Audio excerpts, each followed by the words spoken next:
BJP की हैसियत और औकात नहीं है बिहार में नीतीश कुमार जी के बगैर कुछ भी कर। तो सर अगर नीतीश कुमार जी को बिल्कुल भी कोई ज़रूरत नहीं है बीजेपी की, बीजेपी को ज़रूरत है नीतीश कुमार जी। नीतीश कुमार जी को बिहार में अगर अपनी पार्टी का अस्तित्व बचाना है तो उन्हें आरएसएस और बीजेपी का साथ छोड़ना ही छोड़ना है। उसके लिए उनके पास कोई रास्ता नहीं है, क्योंकि नीतीश कुमार जी के जाते ही मुझे नहीं लगता फिर सरकार चल पाएगी एक भी महीना, चाहे कितनी भी तोड़फोड़ बीजेपी कर ले। पूरी ईडी, सीबीआई और इनकम टैक्स और जितनी भी एजेंसीज हैं, एनआईए, ये सब लगा दें, तब भी महीना नहीं चलेगी सरकार नीतीश कुमार जी के हटते ही। पिछला चुनाव इस बात को साफ तौर से दिखा चुका है, और उससे पिछला भी और उससे पिछला भी। नीतीश कुमार जी के बगैर बीजेपी अपने पैर नहीं जमा सकती बिहार में। लेकिन नीतीश कुमार प्रधानमंत्री बन सकते वो नेचुरल बात है, नेचुरल बात है। प्रधानमंत्री तो वो बनते ही, यदि ये धोखे में ना आते बीजेपी के, प्रधानमंत्री तो वो बन ही जाते। दोस्तों नमस्कार, मेरा नाम है अरुण और आप देख रहे हैं टाइम्स एक्सप्रेस। फिलहाल मेरे साथ जो है महमूद प्राचा जी है, सुप्रीम कोर्ट के वरिष्ठ वकील हैं। इनसे बातचीत करेंगे जिस तरीके से बिहार से बड़ी उठापटक की खबरें सामने आ रही है, जहां नीतीश कुमार की मुलाकात हुई है तेजस्वी यादव से सचिवालय के अंदर, जहां पर सूचना आयुक्त की नियुक्ति को लेकर जो है बैठक होनी थी, लेकिन कहा जा रहा है कुछ बड़ा होने वाला है। बातचीत जो है तमाम मुद्दों को लेकर हुई है, और उसका जो इशारा है वो जो है वहां पर देखने को मिला, आरजेडी की तरफ से भी देखने को मिला। पूरे मुद्दे को लेकर बातचीत करते हैं। सर, कैसे देख रहे हैं नीतीश कुमार की जो मुलाकात हुई है तेजस्वी यादव को लेकर? कहा जा रहा है वहाँ पे जो सूचना आयुक्त की जो नियुक्ति थी होनी थी उसको लेकर तो बातचीत हुई, लेकिन तमाम राजनीतिक मुद्दों को लेकर भी बातचीत हुई, जिसके बाद जो है नीतीश कुमार तो चुप्पी साध लिए हैं। क्या आपको लग रहा है कि बिहार के अंदर कुछ बड़ा हो सकता है? क्योंकि कई मुद्दे हैं, जिसमें आरक्षण का मुद्दा है, जाति जनगणना का मुद्दा है। हालांकि बिहार में तो हुआ, उसके बाद जो है आरक्षण भी बढ़ाया गया, उसको जो है वहाँ पे जो है हाईकोर्ट ने उस पर रोक लगा दी। तो क्या आपको लग रहा है जाति जनगणना और साथ ही आरक्षण का मुद्दा क्या नीतीश कुमार के लिए मुश्किल पैदा कर सकता है बीजेपी के साथ रहने में, और कुछ बड़ा खेला हो सकता है? जिस तरीके से मुलाकात हुई है 8 महीने के बाद, क्या लग रहा है बर्फ पिघली है बिहार? आरएसएस और बीजेपी ये पूरी दुनिया जानती है, और नीतीश कुमार जी भी मेरे ख्याल से जो उनको धोखाधड़ी करके समझाया गया होगा कि इस बार ये आखिरी बार है और हम धोखा नहीं देंगे, तो शायद नीतीश कुमार जी को समझ में आ गया कि ये इस बार का वादा भी, बावजूद इसके कि उन्होंने मोदी जी के पैर भी छुए सबके सामने। हालांकि नीतीश कुमार जी मोदी जी से कहीं बड़े नेता हैं, किसी भी तरीके से, किसी भी अगर उनको आकलन से आंका जाए तो वो मोदी जी से कहीं बड़े नेता हैं, फिर भी उन्होंने उनके पैर तक छुए। लेकिन इसलिए छुए होंगे शायद कि इस बार धोखा ना दें। लेकिन मोदी जी और अमित शाह जी तो बाज तो आने वाले हैं नहीं। तो और इसके साथ साथ एक और बड़ी घटना हुई है। चिराग पासवान जी जो हनुमान हैं, अपने आप को डिक्लेयर्ड मोदी जी का हनुमान बताते हैं वो, और ये कहते हैं कि दुनिया इधर की उधर हो जाए, मैं मोदी जी का साथ नहीं छोड़ूंगा। उन्हीं मोदी जी के एक कैंडिडेट ने चिराग पासवान जी का इलेक्शन रद्द कराने के लिए हाई कोर्ट में पिटीशन डाली है। अब चिराग पासवान जी कितना देर तक ये झेल पाएंगे कि उनके सारे एमपी तोड़ के वो भारतीय जनता पार्टी में मिला लें, फिर भी वो उनके हनुमान ही बने रहेंगे और ये कहेंगे कि कुछ भी हो जाए मैं उनका साथ ही दूंगा मोदी जी का। तो इस प्रकार के कार्य में शायद नीतीश कुमार जी तैयार नहीं है कि मोदी जी उनकी पूरी पार्टी तोड़ के अपने अंदर मिला लें, फिर भी वो मोदी जी का साथ। कहाँ तोड़ रहे हैं? अभी मैंने आपको बताया ना, पासवान जी के खिलाफ मुकदमा दिलवा दिया अपने कैंडिडेट से, तो वो अलग मामला है, वो मोदी जी ने थोड़ी। अच्छा, मोदी जी का ऐसा है कि पासवान जी के साथ तो वो अन्याय करेंगे, और नीतीश जी के पास कोई ऐसा सुरक्षा कवच है या ऐसी कुछ उनके पास खासियत है कि मोदी जी उनसे धोखा नहीं करेंगे। उनके ही राज्य में एक दूसरे नेता से, बड़े नेता से, पासवान साहब से धोखा करेंगे, नीतीश जी से नहीं करेंगे। अब ये दिव्य दृष्टि तो किसी के पास होती नहीं है। लेकिन सर आप ये बताइए, जो मुलाकात हुई है, क्या आपको लग रहा है बर्फ पिघल रही है? पिघलेगी ना। अगर नीतीश कुमार जी को अपनी पार्टी बचानी है तो पिघलेगी। अब त्यागी जी को पता नहीं किस वजह से, हालांकि वजह सबको पता है, मजबूर किया गया। किसके कहने पे? नीतीश कुमार जी कभी त्यागी जी को बोल सकते हैं कि आप अपने पद से इस्तीफा दे दो, उनके इतने प्रगाढ़ संबंध हैं। अब ये भी दबाव डाल के, अब अमित शाह जी ने उनसे दबाव डाल के कार्य कराया, लेकिन फिर भी उनको सलाहकार पद से नहीं हटाया।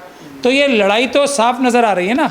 अमित शाह जी, मोदी जी एक तरफ और नीतीश जी एक तरफ। वो ये कह रहे होंगे भाई चलो हमने तुम्हारे पास इतना बड़ा फिर भरोसा किया है, हमारी अपनी वजह जो भी हो सकती है, लेकिन इस बार भी आप फिर वही धोखाधड़ी कर रहे हो। आपको लग रहा है नीतीश कुमार जो है बीजेपी को छोड़ सकते हैं, फिर से तेजस्वी के साथ आ सकते हैं? देखिए, आज नहीं तो कल नीतीश कुमार जी इस बात को समझेंगे ही कि अपना मारेगा तब भी छाया में डालेगा। तो लालू यादव जी और उनके पारिवारिक रिश्ते कोई आज से नहीं है।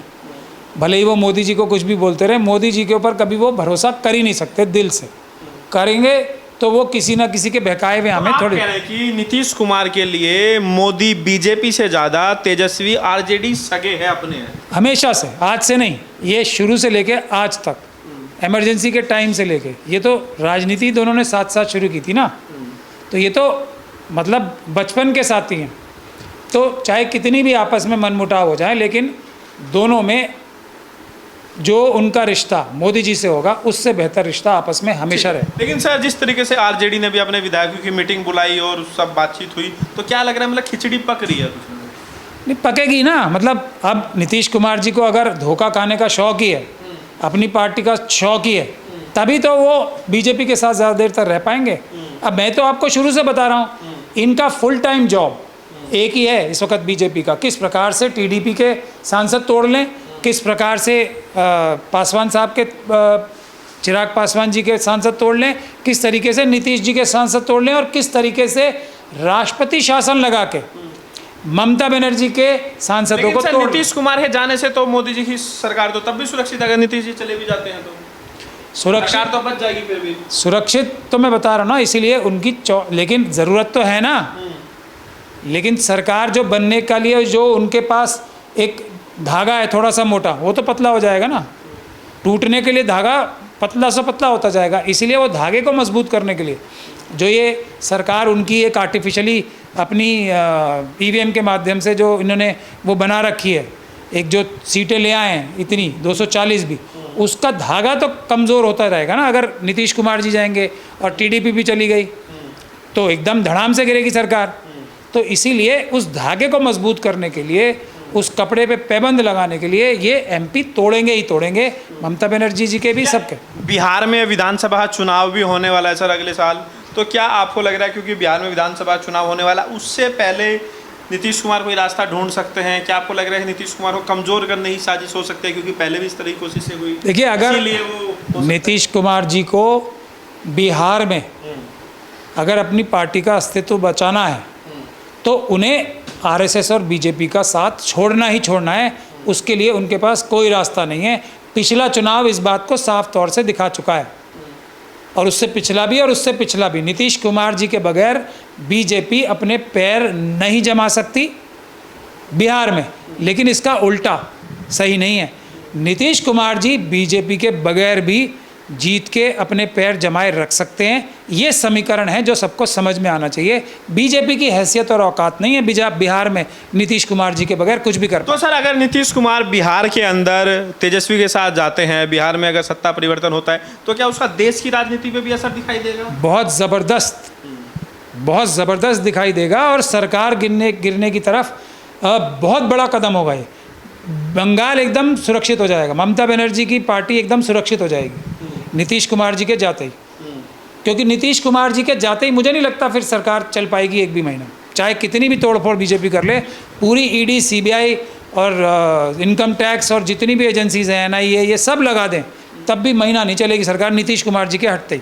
लेकिन सर जिस तरीके से नीतीश कुमार जी की सरकार को बिहार में कोई खतरा नहीं होगा अगर बीजेपी उनसे नाता तोड़ ले, बीजेपी से नाता तोड़ के। ये समीकरण है।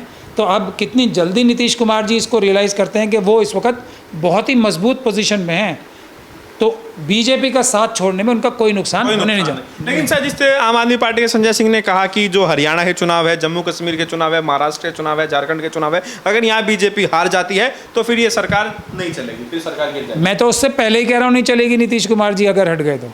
इसीलिए बहुत बड़ी विधानसभा चुनाव भी महत्वपूर्ण है। विधानसभा भी महत्वपूर्ण है। देखिए, ईवीएम हटा दें तो लोकसभा के चुनाव भी तो महत्वपूर्ण थे। अभी भी वही बात है, जितनी भी सीटें आएंगी सब धोखाधड़ी से आने वाली हैं। बीजेपी की हरियाणा में एक सीट आती है, सिर्फ एक सीट, तो वो धोखाधड़ी से आएगी। ईमानदारी से उनकी एक भी सीट नहीं आनी चाहिए। अगर कायदे से एक भी सीट नहीं, ईमानदारी का अगर चुनाव हो जाएगा, धोखाधड़ी से, विभिन्न प्रकार की धोखाधड़ी से। और उन्होंने एक बड़ा जो काम किया है चुनाव से जस्ट पहले, वो ये भी है कि जो वर्गीकरण करा के जो सबसे कमज़ोर समाज है उसमें भी लड़ाई करा दी आपस में ग्राउंड लेवल पे, झूठ और धोखाधड़ी फ्रॉड करके। लेकिन वो भी काम नहीं आएगा, वो भी काम नहीं आएगा, कैबिनेट ने कह दिया, लेकिन वो भी काम नहीं आएगा, ये बता रहा हूँ। कैबिनेट ने कह दिया ना भारत सरकार ने, उसमें कुछ छेड़छाड़ नहीं होगी। नहीं नहीं, सिर्फ क्रीमी लेयर के लिए बोला है, बाकी के लिए थोड़ी। उसके लिए तो पूरा एकदम लड़ेगा कैसे समाज? अगर ये जजमेंट को विड्रॉ कर लेंगे, सरकार बोल देगी कि हम बैकलॉग दे देंगे, तो लड़ाई कैसे होगी आपस में? बैकलॉग के माध्यम से ही तो सीटें चुराई हैं जिनको अब समाज को बांटा है। तो सर आपको क्या लग रहा है कब तक खेला हो सकता है बिहार में, ये जो खिचड़ी पक रही है, आपको लग रहा है? ये कभी भी हो सकता है। मैंने आपको पूरी अच्छी तरीके से एक्सप्लेन किया है कि नीतीश कुमार जी को बिल्कुल भी कोई ज़रूरत नहीं है बीजेपी की, बीजेपी को ज़रूरत है नीतीश कुमार जी की। तो आपको लग रहा है तेजस्वी यादव डिप्टी सीएम बन जाएंगे और नीतीश कुमार मतलब नीतीश कुमार प्रधानमंत्री बन सकते हैं?